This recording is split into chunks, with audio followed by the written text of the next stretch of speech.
Here's a quick review and some other options for just using long, thin rectangles to create other techniques to expand in your black book. So just to review the accordion fold or the accordion book, it's unlike the multi-page book that we made that also has accordion folds with a larger paper, but this can be taken out of like some of the scrap bins. You can use magazine paper or whatever you want for this as a base.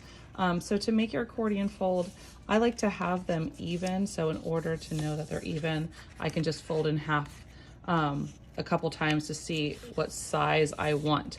If I were to have this as an accordion book, I think that's a nice size per page, because then I'm able to maybe glue my example or write or draw large enough for this piece. So that would work. So all I do is I can open it back up and just make sure it's folded like an accordion in the direction that I want it to pop up. So kind of push and pull those folds. This one's going to be opposite of my initial fold. I would end up gluing this piece down and then pulling that accordion up. So I always like to know what to, or over, however I want that to be presented.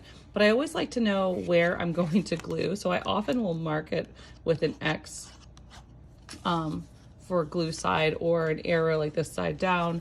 And then I know how I want to incorporate that in my black book, and I can plan my design. So if this was something I wanted to be read by pulling it down, which I think is kind of fun, I would just kind of work on this surface. I could have it all as one piece that's just folded, or I could have 1, 2, 3, 4 different aspects of it. You could also use the back side, but that might be hard, or like people might not look at that back side, but it's absolutely up to you, but it gives you some options. So that's just your basic accordion fold. Again, knowing how I like things looking finished, I would probably create a larger cover for this. Again, photo montage, create another little artwork on top of it. So you can even do like a little tab or corner so people know to like pull over, whatever, just have fun with that. That's your basic accordion, super simple. Another way we can use a long skinny rectangle is what I call like barn doors. This isn't cut very even, but you will get the idea. So again, I'm going to kind of just bring and I can either overlap if I want a smaller space, or I can just have them meet in the middle. And it could even be like, sometimes I've done vocabulary words on this side and definitions on this side. So this side would be shorter and this side would be longer. And I could write things out and they match up. Or just fold it in the middle. I'm actually going to overlap this just so I have more space in my black book.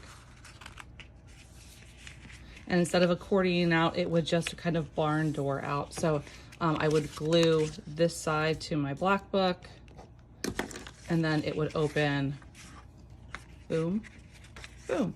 You can use this in any direction. You can fold it really skinny and have it going across the bottom. You can create a title on here and then have it flip. So there's lots of different ways you can use these really simple techniques to just expand and make your black book more interactive.